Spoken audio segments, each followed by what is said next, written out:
في البدء كان الكلمة والكلمة كان عند الله وكان الكلمة الله.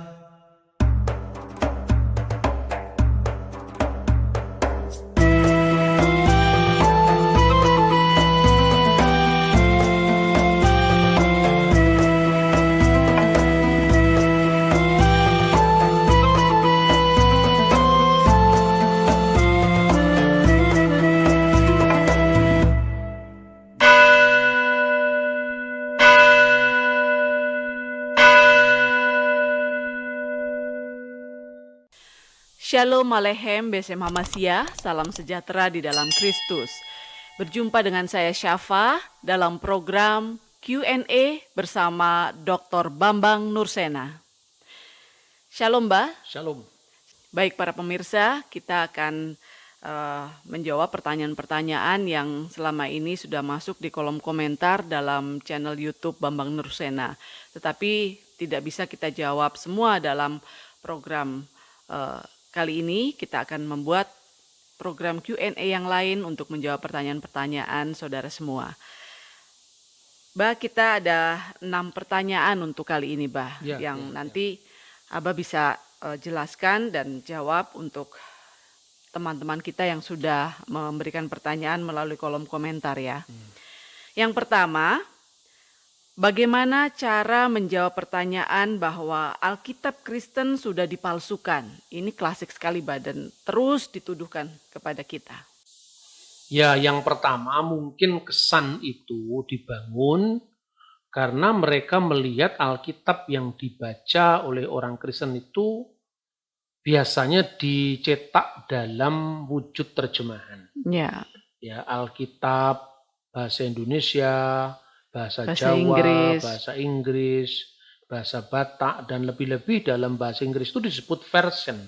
Jadi seolah-olah banyak versi, teks aslinya tidak ada. Padahal sebenarnya tidak seperti itu. Ya. Kalau misalnya Alkitab itu dituduh palsu karena tidak ada teks aslinya, nah sekarang harus ditanyakan dulu makna asli itu apa. Ya. Kalau makna asli itu hanya bahasa asli yang dipakai Alkitab, ya masih ada dan sampai sekarang pun bisa dibeli, bisa dipelajari. Bahkan kalau Anda seorang seminarian, seorang di sekolah teologi tentu ada. Ini misalnya ini untuk kitab Injil Perjanjian Baru dengan bilingual, ya, Yunani itu ya, bahasa Bah? Yunani koine dengan bahasa Indonesia. Ya. Dan ini sudah diterbitkan oleh Lembaga Alkitab Indonesia sejak lama sekali, tahun 80-an. Kemudian kalau bahasa Ibrani itu untuk Perjanjian Lama, yaitu juga Ibrani Indonesia. Jadi itu LAI juga sudah menerbitkan LAI sudah menerbitkan sejak tahun 2001 kalau tidak salah sudah terbit.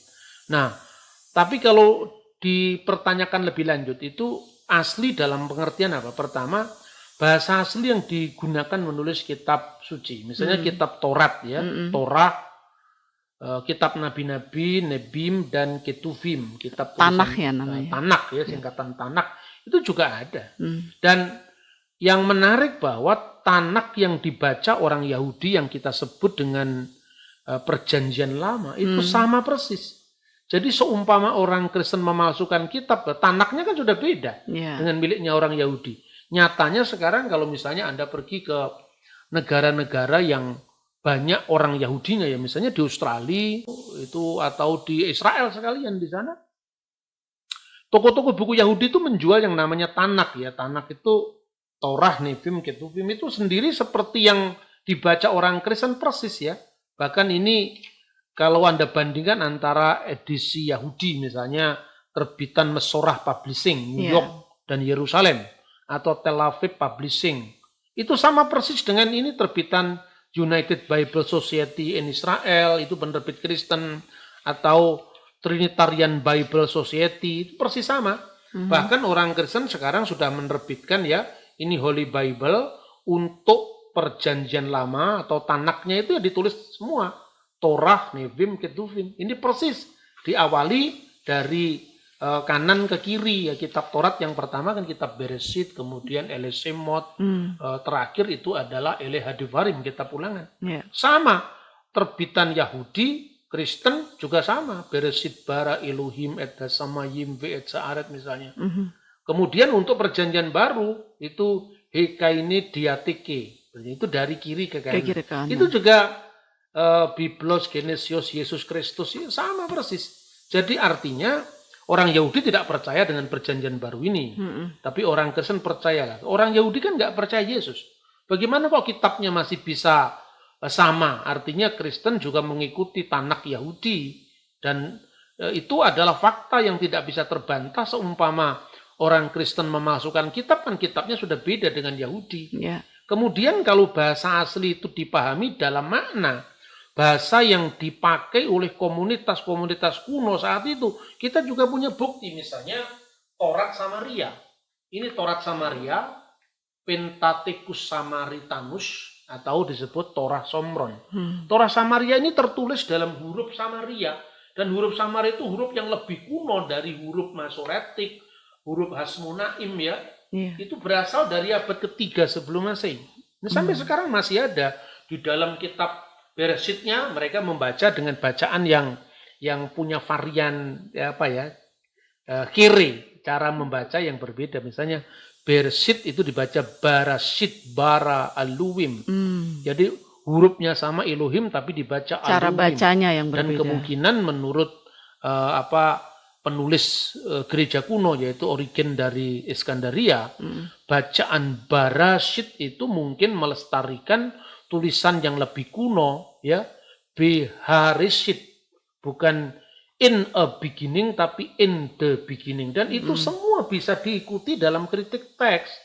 Naskah Samaria ada bahkan yang lebih kuno dari naskah Masoretik yang dijadikan rujukan bersama Yahudi dan Kristen. Itu ada naskah The Dead Sea Scroll yang berasal dari Gulungan Laut Mati dari antara abad ketiga sebelum Masehi sampai abad pertama Masehi. Dan itu bukti sejarah yang saya kira tidak bisa disangkal, bahwa adanya varian-varian teks itu diakui betul. Kalau yang dimaksud itu adalah bahasa asli yang dipakai oleh Yesus, ya seperti bahasa asli yang dipakai oleh Nabi Musa. Ini misalnya edisi Taurat Yahudi ini.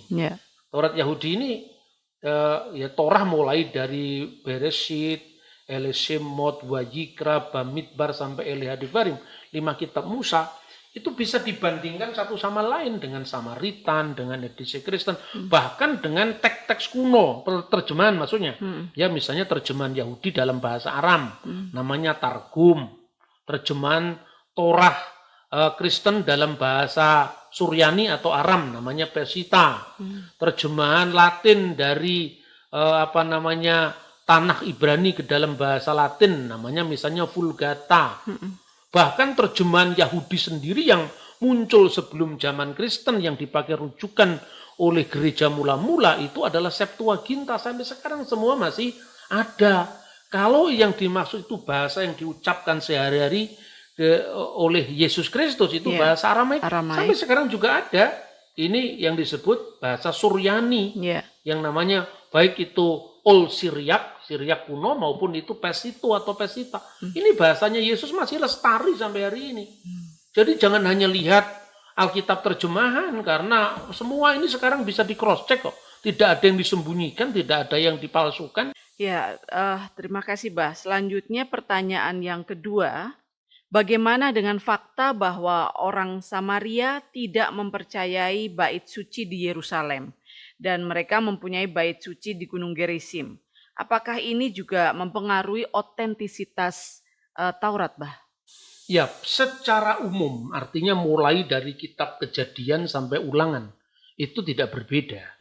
Kalaupun ada perbedaan, misalnya itu di Wikipedia, itu misalnya ada 6.000 teks Taurat yang berbeda antara Taurat Yahudi, Kristiani, dan Taurat Samaria, itu betul.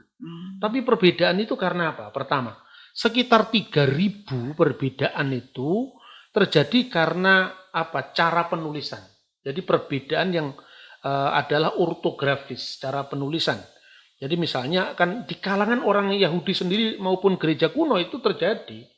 Ya seperti kalau perbedaan itu sekarang kita bandingkan kalau kita menulis Pancasila dengan TJ. TJ untuk terjemahan bukan terjemahan naskah Indonesia zaman Bung Karno. Karena belum memakai ejaan yang disempurnakan. Dan zamannya Pak Harto Pancasila ditulis dengan huruf C tanpa strip. Itu kan bukan pemalsuan, itu perbedaan cara penulisan. Nah, yang begitu jumlahnya sekitar 3.000. Jadi antara teks Masoretik dengan teks Samaritan atau teks Qumran dengan teks Samaritan tadi hal-hal seperti itu bisa terjadi. Misalnya nulis Elohim itu karena nikutnya belum ada yang menandakan O ya Elohim itu alef lamet vav he yod mim. Tetapi kalau sekarang kan sudah pakai nikut memakai tanda-tanda huruf hidup. Itu terjadi antara penulisan Hasmonaim, penulisan Herodian dan penulisan Masoretik. Seperti itu. Tapi kalau yang 3.000 berikutnya itu karena apa? Karena begini. Ini berkaitan dengan Bukit Gerizim tadi. Orang Samaria itu kan tertolak sama orang Yahudi yang lain pasca pembuangan dari Babel. Jadi ketika Kores Agung mengeluarkan dekret untuk memulangkan orang-orang tawanan ketika dia menang perang dengan Babel, maka tawanan Babel dikembalikan ke negeri asal mereka, termasuk orang Yahudi. Dan itu bukan hanya cerita dalam Alkitab. Kalau cerita dalam Alkitab saja kan orang boleh meragukan karena Anda bukan Kristen. Itu terbukti dari penemuan silinder Kores Agung. Lalu termasuk orang-orang Yahudi diberikan kebebasan untuk pulang ke negeri mereka dan membangun bait suci mereka. Nah, karena orang Samaria tertolak, karena alasannya ketika mereka dijajah Asyur, jadi kerajaan Israel kan terpecah dulu jadi 2. Yang wilayah utara, ibu kota Samaria, wilayah selatan, ibu kota Yerusalem. Wilayah selatan disebut kerajaan Yehuda itu bertahan sampai tahun 586 sebelum Masehi. Sampai kemudian mereka dibebaskan oleh Kores Agung. Kemudian yang di wilayah utara itu sampai tahun 722 sebelum Masehi. Nah, pada waktu mereka dijajah Asyur itu untuk mengurangi potensi pemberontakan, maka didatangkan suku-suku dari Babel, Kuta, Sefarwaim, ada 5 suku yang kawin-mawin dengan orang Samaria itu. Maka bagi orang Yahudi ini sebuah larangan karena apa? Memasukkan bangsa lain ke dalam rumah orang Israel berarti mereka akan menerima dewa-dewa bangsa asing. Itu Abudah Zarah, penyembahan berhala. Lalu meskipun saya kira orang Samaria sendiri tetap setia pada Allah yang disembah oleh Israel, tetapi kan tidak tahu kakek moyangnya seperti apa. Ya, akhirnya mereka marah membuat bait suci tandingan. Nah, kalaupun ada perbedaan, ini perbedaan untuk menekankan aspek Gunung Gerizim tadi. Makanya ketika kita membaca kitab Taurat, terakhir kitab Devarim, kitab Ulangan itu kan ya sampai ke Yordan, yaitu di Gunung Nebo ketika Musa melihat tanah perjanjian tapi tidak bisa memasukinya. Belum masuk ke tanah perjanjian. Padahal mereka kan goalnya harus ke tanah perjanjian. Kalau cuma selesai di kitab Ulangan ya nggak nyambung dong sejarahnya. Maka sebagian dari pasal-pasal kitab Nabi Yosua itu sama orang Samaria dimasukkan ke kitab Ulangan. Itu makanya ada 3.000 yang lain tadi. Kira-kira seperti itu. Nah, secara khusus tentang bait suci Yerusalem yang menolak orang Samaria lalu mereka mengadakan bait Allah tandingan, waktu itu mereka membaca kitab Bereshit atau kitab Kejadian. Nah, kalau di dalam Taurat Yahudi dan Kristen itu bunyinya jelas. Pasal 22 ayat 2. Wa yomer Elohim, berfirmanlah Allah, kahna et binecha et yehidcha, aser ahabta et yitsak, wilah leka el aret ha murya. Ya, berfirmanlah Allah, ambillah anakmu yang tunggal yang kau kasih, yaitu Iskak, dan bawalah dia ke tanah Muria. Bawalah dia ke tanah Muria, itu dibaca bawalah dia El Aret Hamure, ke tanah More, dan tanah More diidentikan dengan Gerizim. Itu perbedaannya. Jadi perbedaan itu perbedaan akibat karena perpecahan. Jadi ya tentu orang Kristen karena dia lahir dari rahim keyahudian, tentu kita mengikuti ortodoksi Yahudi bukan Samaria. Saya kira itu, tapi semua itu didata dengan fair, tidak pernah disembunyikan. Baik, terima kasih. Selanjutnya pertanyaan yang ketiga, Bah. Bagaimana sikap kita orang Kristen tentang perbedaan varian teks Taurat Yahudi atau Kristiani dengan Taurat Samaria, Bah? Nah, itu kita mesti meneladani ya junjungan agung kita, juru selamat kita, Yeshua HaMashiach, Yesus Kristus. Ya. Orang Kristen meneladani Yesus. Artinya ketika kita berbeda dengan pihak lain dalam konteks ortodoksia atau pemahaman iman, kita tidak boleh membenci. Ya. Kelakuan baik tetap berharga di mata Tuhan. Makanya Yesus mengatakan, ketika murid-muridnya lapor bahwa ada orang yang mengusir setan atas nama Yesus, padahal mereka bukan dari golongan kita. Yesus jangan larang mereka. Yeah. Barang siapa tidak melawan kita, dia ada di pihak kita. Dan setiap orang yang memberikan kamu, misalnya seteguk minuman, secangkir minuman, dia tidak akan kehilangan pahalanya. Jadi artinya apa? Kebaikan orang Samaria tetap diperhitungkan oleh Tuhan. Artinya baik itu tetap baik sekalipun terjadi di wilayah orang lain. Yeah. Brengsek itu brengsek sekalipun ortodoksi kita benar. Yeah. Itu yang penting. Makanya ketika Yesus bertemu dengan perempuan Samaria, di satu pihak Yesus mengasihi orang Samaria karena mengakui ortopraksinya, perilaku hidupnya yang lurus, tapi tetap mengkritisi ajarannya. Kamu menyembah apa yang tidak kamu kenal. Dan kami menyembah apa yang kami kenal. Itu kaitannya. Kaitannya ketika orang Samaria bertanya, lalu di mana kiblat yang benar? Ke Gunung Gerizim di tempat kami, di Nablus sekarang ini, atau di Yerusalem? Yesus menekankan Allah itu roh. Artinya roh itu bukan pengertiannya Roh Kudus ya Bapa juga Putra, bukan itu maknanya. Nanti itu kita bahas lain di sesi dogma ya. Tapi artinya roh itu artinya Allah itu tidak terikat oleh ruang dan waktu. Karena itu akan tiba saatnya orang tidak menyembah di bukit ini maupun tidak pula di Yerusalem. Allah itu roh, maka hendaknya setiap orang menyembah dia dalam roh dan kebenaran. Jadi itu urusan kiblat. Jadi kalau misalnya toh orang Kristen itu sekarang harus menyembah menghadap ke Yerusalem. Yerusalem kan sebelah barat kita. Itu kita menghadap ke timur pun akhirnya sampai juga ke Yerusalem karena bumi ini bulat. Kan begitu kan? Ya, nah tapi kemudian di akhir dari statementnya Yesus itu kepada perempuan Samaria, karena keselamatan itu datang dari bangsa Yahudi. Yesus tidak kehilangan ortodoksi dalam mengajar di depan orang Yahudi, termasuk murid-muridnya sendiri. Yesus mengakui ortodoksinya orang Farisi dan ahli-ahli Taurat. Mereka berhak duduk di atas kursi Musa. Yeah. Tetapi dalam soal ortopraksi, kelakuan hidup jangan kamu contoh. Mereka itu seperti kuburan disaput bersih tapi dalamnya tulang-tulang berserakan. Tapi sebaliknya orang Samaria ortodoksinya digugat tapi ortopraksinya dipuji. Itu saya sikap keagamaan yang otentik. Ya. Ya, jadi kita harus meneladani Kristus ya, Bah, dalam menghadapi perbedaan seperti itu. Iya, betul. Ya, selanjutnya pertanyaan yang keempat. Sekarang soal perjanjian baru, Bah. Bagaimana menanggapi tuduhan bahwa logos atau firman dalam Injil Yohanes merupakan jiplakan dari pemikiran Helenisme? Helas itu artinya orang Yunani dan itu merujuk kepada pemikiran para filosof yang mulai dari Plato, Aristoteles, kemudian Neoplatonisme itu zamannya Plotinus dan seterusnya tadi. Yeah. Tetapi pertama-tama gini, kita tidak bisa melihatnya hanya karena kesamaan kata. Itu contoh misalnya. Kalau kita membaca bukunya Aristoteles ya, eklesia itu artinya apa? Dewan kota. Dewan kota itu ya artinya sekuler. Tetapi berkaitan dengan teks ketika, dan ini bukan hanya orang Kristen, orang Yahudi sendiri sudah menyebut tempat ibadah mereka itu sinagogi. Dan sinagogi itu bahasa Yunani.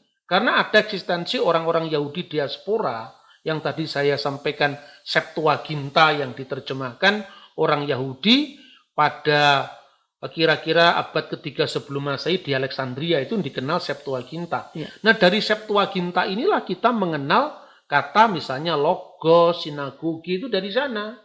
Makanya ibadah Kristen pertama kali dalam surat Yakobus pasal 22 itu namanya masih sinagogi. Dan kata sinagogi itu di dalam bahasa Aram itu disebut bet knusta. Nah knusta itu sebetulnya sejajar dengan bahasa Ibrani kneset. Nah sekarang kneset artinya apa? Parlemen di Israel. Ya. Jadi tergantung bagaimana penggunaan istilah itu dan latar belakang sejarahnya. Begitu juga logos. Yang pertama ditekankan bahwa Yohanes atau ini Yohanes anak Zebedius, bukan Yohanes yang lain. Karena apa? Mata rantainya itu jelas ya dari gereja purba. Yohanes itu muridnya Yesus, meninggal di Efesus tahun 96. Itu jelas sekali meninggalkan Yerusalem kira-kira tahun berapa. Itu jelas semua tercatat. Dan semua itu tercatat dengan kalau istilah Islam itu sanad ya. Sanad itu mata rantai tidak terputus ini misalnya. Yang namanya The Apostolic Fathers. Ini tulisan dari murid-muridnya para rasul. Jadi saya lebih percaya pada tulisan muridnya para rasul ketimbang saya percaya dengan mazhab Tübingen yang muncul di abad 19 karena tidak memiliki mata rantai yang bersambung sampai zamannya Yesus, muridnya Yesus, murid dari muridnya Yesus sampai bapak-bapak konsili sampai gereja modern. Dan kemudian bukti-bukti naskah ya. Selain perjanjian lama kita lengkap punya naskah, perjanjian baru kita juga punya. Dari naskah, misalnya tulisan Yohanes yang tadi saya sampaikan memuat logos tadi. Misalnya itu ditemukan ada naskah yang sangat dekat dengan zamannya Yohanes. Karena Rasul Yohanes anak Zebedius itu meninggal di Efesus tahun 96 Masehi. Naskah Injil yang ditulis yang memuat logos tadi, itu berasal dari tahun 115. Ini uji karbon yang valid karena ini sudah abad terakhir ini. Itu dari tahun 115. Sekarang disimpan di John Ryland Library. Jadi jaraknya hanya 18 tahun. Ya, kurang dari 20 tahun. Itu kan ya apa kita baru pulang dari Kairo itu beberapa waktu yang lalu. Kecilannya akhirnya. Artinya itu kan semua saksi mata masih ada gitu loh. Jangan kita percaya pada spekulasi-spekulasi yang tanpa bukti. Karena kita semua ya semuanya by data. Ini misalnya setelah abad keempat kemudian itu dikenal apa yang namanya kodek-kodek itu Alkitab dengan jilitan. Ini seperti ini. Ini kemudian dicetak ulang di Vatikan ya tahun 1868 Masehi. Ini misalnya contohnya. Ini bacaan yang kita pakai abad ketiga, abad pertama tadi, akhir abad pertama sampai Alkitab edisi modern seperti ini. Sama persis.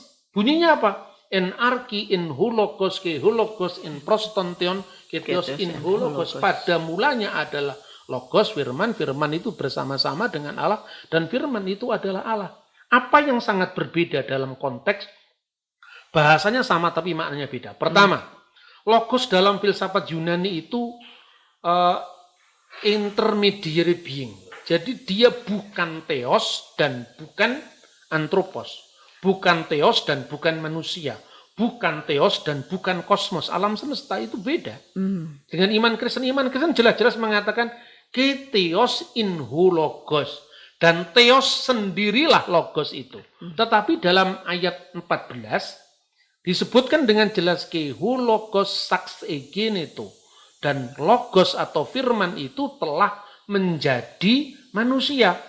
Berarti kalau dalam iman Kristen logos itu sepenuhnya Allah sebagai firman atau sebagai logos tadi dan sepenuhnya manusia ketika firman itu turun ke dunia menjadi manusia.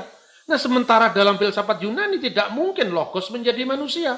Karena itu baina bukan Allah, bukan manusia, itu pengantara. Dia tidak bisa menjadi Allah, tidak bisa menjadi manusia. Dan gema dari ajaran yang ditekankan Yohanes menghadapi bidat-bidat, bid'ah, heretik, antara lain kelompok Kerintus nanti diteruskan oleh Marcion, itu jejaknya jelas bisa dibaca di Apostolic Fathers. Jelas di sana Rasul Yohanes menyebutnya dengan Mesiha Dagala yang diterjemahkan dalam bahasa Arab menjadi Al-Masihud Al-Masihud Dajjal. Dajjal. Itu bukan bahasa Arab asli. Itu tidak ada dalam Al-Quran. Serapan itu berarti. Itu serapan dari bahasa Aramaik. Dan bahasa Aramaik itu bahasa yang diucapkan oleh lisannya Yesus langsung. Misalnya, siapa sih Dajjal itu? Yang menolak Yesus sebagai Kristus. Di tempat lain yang menolak Yesus telah datang sebagai manusia. Ya, Manu Dagala, siapakah Dajjal itu? Nah, huruf Dagala itu huruf G-nya menjadi J. Makanya Gabriel menjadi Jibril. Dagala menjadi Dajjal. Terus definite artikel Aramaik itu di belakang. Mesika artinya Masia. Dagala artinya Ad-Dajjal. Itu Manu Dagala. Siapa Dajjal itu? Ila in aina dekapar, kecuali dia yang kafir, yang menolak. Itu bahasa Aramnya juga kafar. De Yesua kepada Yesus, lahua masika, bahwa dia telah datang sebagai Kristus. Hanahu masika dagala. Dia itulah Al-Masih Dajjal. Itu clear, jelas sekali mata rantainya itu.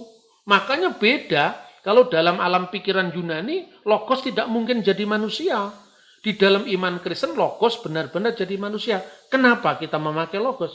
Karena berasal dari Septuaginta. Dan Septuaginta itu Alkitabnya Yahudi, bukan Alkitab yang dibikin orang Kristen. Terjemahan itu muncul di Alexandria oleh orang-orang Yahudi sendiri, di mana kata Davar Elohim diterjemahkan Logos Tuteu, Logosnya Tuhan, seperti itu.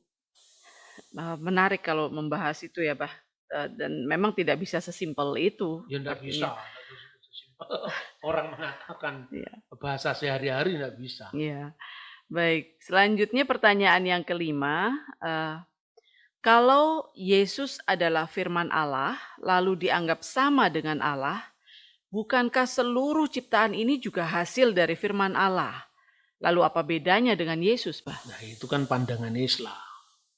Jadi orang tuh tidak bisa menilai orang lain dari agamanya. Kita tidak boleh. Itu namanya imperialisme doktriner.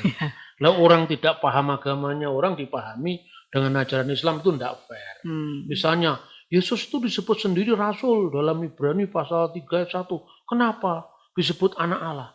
Nah, dia tidak ngerti istilah anak Allah itu artinya apa. Dipikir anak itu beranak. Terus bidannya siapa? Kan nggak ada orang seprimitif itu. Ya, pengertian firman menjadi manusia. Itu yang pertama digarisbawahi adalah firman dalam iman Kristen itu bukan sekedar kata-kata verbal. Ya. Nah, kalau dalam Islam itu kan kalam Allah itu disebut kata-kata verbal karena kun fayakun, Tuhan menciptakan hendaklah jadi maka jadilah kan. Innama amru idza arada sayan ayakulalahu kun fayakun. Apabila Allah itu menghendaki sesuatu, dia cuma berkata, ini kan kalimat kata verbal, jadi maka jadilah. Dalam iman itu tidak seperti itu. Bahwa Allah menciptakan dengan firman-Nya itu betul, itu diakui dalam iman. Tapi tidak hanya itu gitu loh. Sebab misalnya Allah menciptakan dengan firman-Nya dalam makna firman verbal, itu ada dalam kitab Taurat ya, misalnya yehi or wa yehi or. Jadilah terang maka terang itu jadi, itu ya saya kira paralel. Tapi makna dari firman dalam iman Kristen itu melebihi kalam dalam bahasa Arab. Makanya dalam Alkitab bahasa Arab itu disebut kalimatullah. Itu beda dengan kalimatullah yang diterapkan bagi Isa dalam Al-Quran, tidak sama. Jadi silakan Islam menafsirkan kalimatullah itu maknanya efek dari firman Allah verbal. Ya, jadilah terang maka terang itu jadi. Jadilah langit maka langit itu jadi, bukan berarti langit itu Allah kan. Konteksnya tidak seperti itu. Ketika bicara tentang firman dalam konteks Injil Yohanes itu mengandung makna. Ini kalau sekedar perbandingan ya.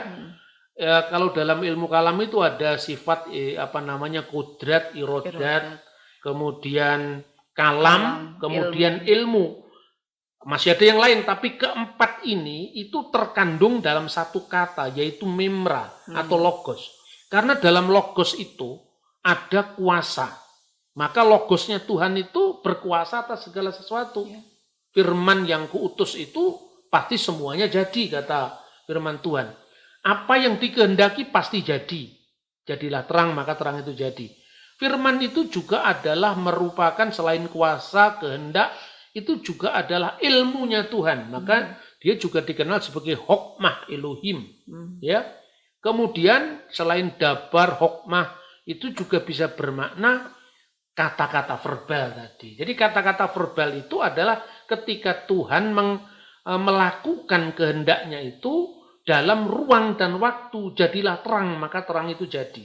Itu kan ciptaan dalam ruang dan waktu. Tetapi yang dibicarakan firman Allah ini adalah praeksistensi firman yang ada dalam diri Allah sendiri. Yang di dalam diri Allah sendiri dan tidak pernah diawali oleh waktu. Sebab apa? Kalau firman Allah itu ada sebagai hipostasis kalau istilah Yunaninya dari Allah. Sementara Allah juga ada sebagai wujud. Rohnya juga ada, rohnya Allah ya. Roh yang ada dalam diri Allah. Dan itu jelas-jelas dalam kitab suci. Ya, seperti roh manusia yang ada dalam diri manusia, begitu juga roh Allah menyelidiki segala sesuatu. Jadi tamsilnya itu adalah roh manusia ada dalam diri manusia. Begitu juga roh Allah dalam diri Allah. Begitu juga firman Allah itu ada dalam diri Allah. Jadi satu. Seperti satunya manusia, pikirannya dengan rohnya. Cuman kalau bedanya, karena roh, pikiran, dan atau logos dan wujud manusia itu tidak bisa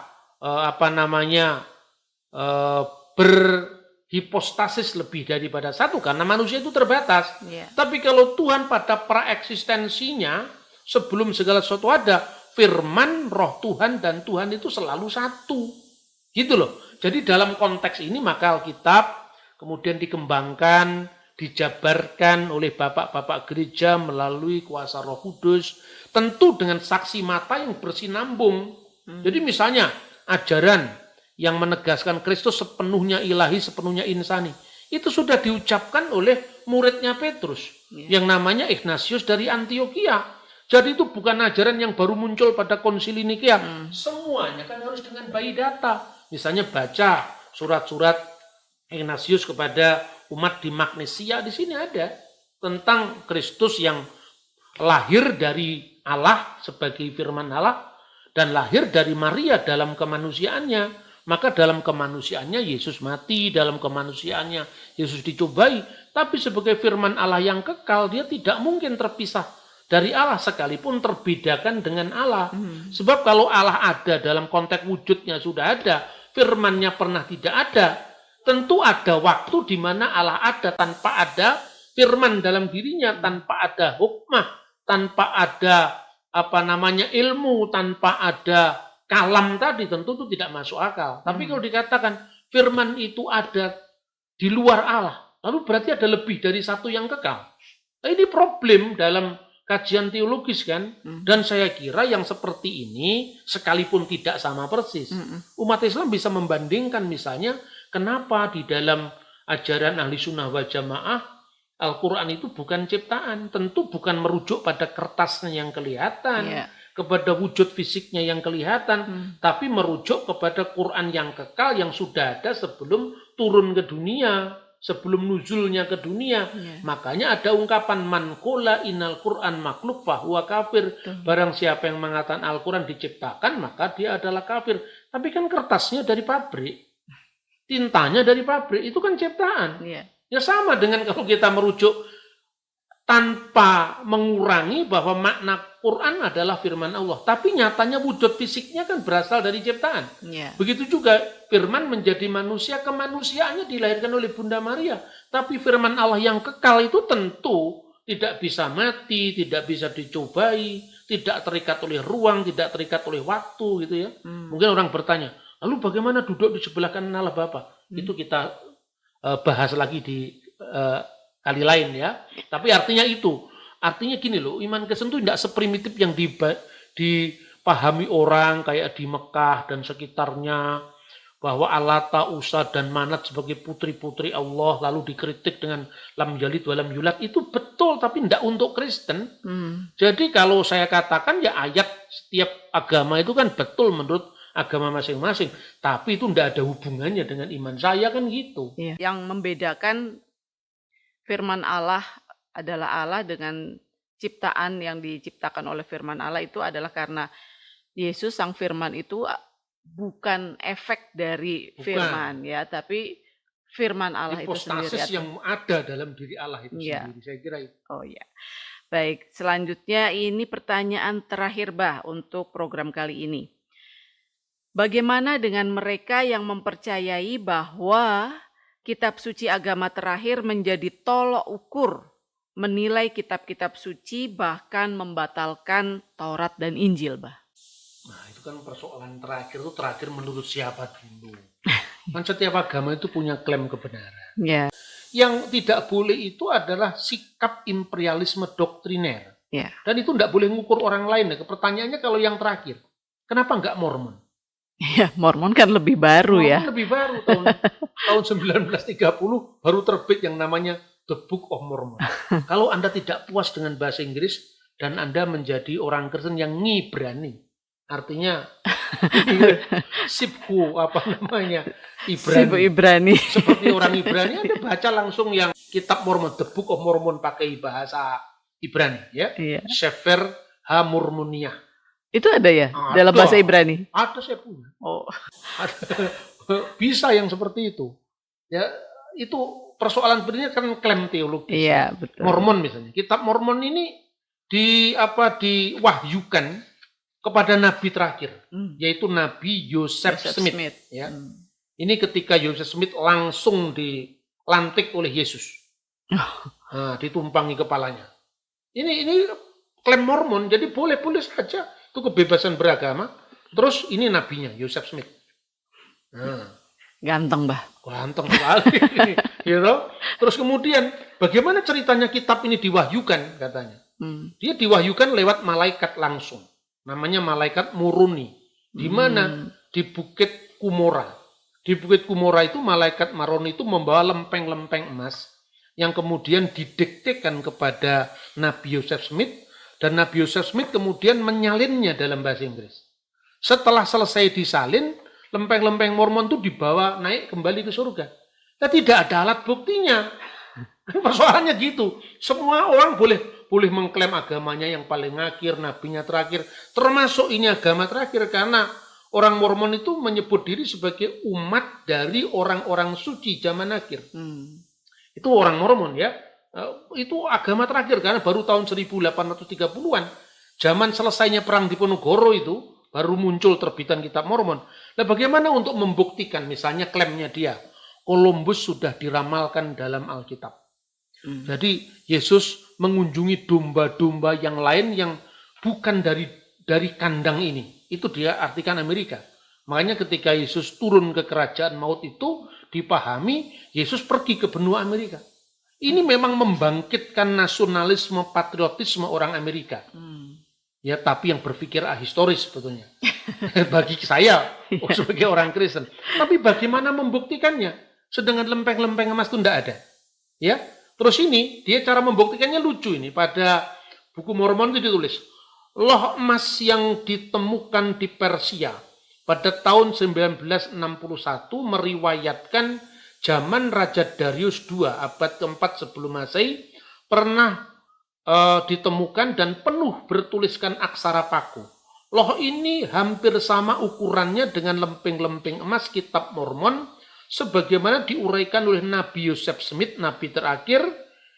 Ukurannya 15 cm, panjangnya 25 cm, dan kira-kira setebal lempingan timah biasa. Pertanyaannya, ini lemping emas yang ditemukan di Persia berkaitan dengan Raja Darius II. Raja Darius sosoknya jelas, bukti arkeologinya jelas. Lempengan emas berhuruf paku. Dibandingkan dengan apa? Lempengan emas yang diturunkan kepada Nabi Joseph Smith. Pertanyaannya, lempengan emasnya mana? Membuat perbandingan itu harus real sama-sama real. Kalau manusia dibandingkan manusia yang lain. Lempengan emas dibandingkan dengan lempengan emas. Bukan manusia dibandingkan dengan jin atau makhluk yang tidak bisa diverifikasi. Kan begitu kan? Ini bukan bukti sejarah, ini klaim sepihak. Jadi kelihatannya ilmiah, tapi sebenarnya tidak ilmiah. Tidak ada tolok ukurnya untuk membuktikan mana, naskahnya Mormon itu mana. Tapi yang begini Mormon ini, ya, ibarat saya bilang gini, kamu lahir tahun berapa? Katakanlah, misalnya saya lahir tahun 1984. Oke, saya percaya. Mana sekarang akte kelahirannya?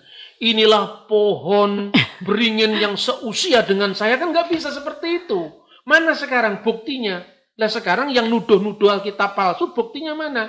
Kalau Mormon mengatakan bahwa gereja yang didirikan Yesus itu sudah dipalsukan oleh gereja Kristen, disebut di sini ada lembaga besar itu yang dituduh gereja Katolik dan gereja Protestan sebetulnya. Yang dituduh. Karena itu Yesus langsung mengorganisasi umatnya, yaitu umat zaman akhir, yaitu Nabi Joseph Smith. Tapi yang satu dengan seabrek bukti. Bukti sejarah, arkeologi, naskahnya sekalipun itu beda ditafsirkan tetapi masih eksis sampai hari ini. Iya. Dibandingkan dengan lempeng emas yang dibawa naik ke surga lalu nggak bisa dibandingkan. Ya seperti apa gitu loh. Jadi artinya beragama itu bisa membuat Anda cerdas, tapi juga membuat Anda bisa super bodoh. Karena apa? Ketika kita sudah percaya dengan sesuatu tanpa verifikasi, tanpa bukti, itu bedanya apa dengan klenik? Kan begitu kan? Kalau orang mengatakan bahwa Nabi Joseph Smith telah menerima lempengan-lempengan emas, sekarang lempeng emasnya mana? Lalu ditulis di atas kulit binatangnya mana? Di atas loh batunya mana? Orang namanya prasasti Kutai abad keempat aja ditemukan kok.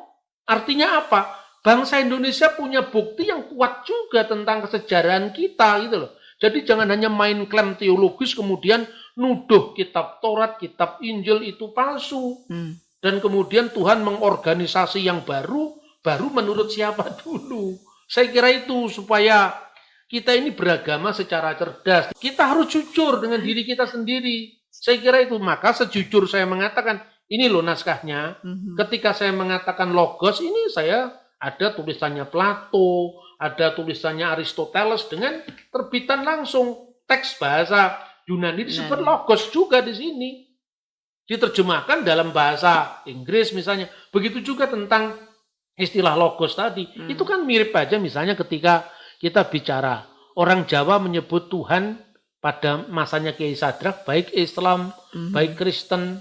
Kalau zaman Islam, zamannya wali-wali, itu menyebut Allah itu juga sebutan Sang Hyang. Ya, makanya kita mengenal sholat diterjemahkan sembah yang menyembah Tuhan. Nah, ketika prasasti Trengganu pertama kali Islam masih di Sumatera sana, sekitar tahun 1380-an, kata Allah diterjemahkan Dewata Semesta Raya. Itu kan sebetulnya bahasa yang dipakai sebelumnya, tetapi toh Dewata Semesta Raya dalam prasasti Trengganu tidak sama dengan Dewata dalam konsep Istadewata dalam ajaran agama Hindu. Begitu juga Debata Mula Jadi Nabolon yang sesungguhnya diambil alih dari bahasa Sanskerta juga yang tidak sama dengan Dewata dalam agama Hindu. Begitu juga tentang logos tidak sama, ya. Jadi yang seperti itu harus dijelaskan, diklarifikasi tanpa harus membenci, tanpa harus mengolok-olok. Kenapa sih kita beragama harus saling mengutuk? Betul. Nah, semoga ini bisa mencerahkan semuanya. Ya, terima kasih, Bah. Jadi memang harus kita harus lebih arif dan bijaksana memandang perbedaan ya. Tidak boleh saling menghakimi satu dengan yang lain. Tidak sama tetapi tetap bisa bersama-sama. Ya, betul. Ya, terima kasih Bah untuk jawaban-jawabannya. Semoga ini juga bisa menjawab pertanyaan-pertanyaan dari pemirsa semua di channel YouTube Bambang Nursena. Dan kita akan memberikan penjelasan atau jawaban-jawaban dari pertanyaan-pertanyaan yang sudah masuk di Q&A berikutnya. Terima kasih. Shalom Aleichem Besem Hamashiach. Waalaikumsalam Besem Hamashiach.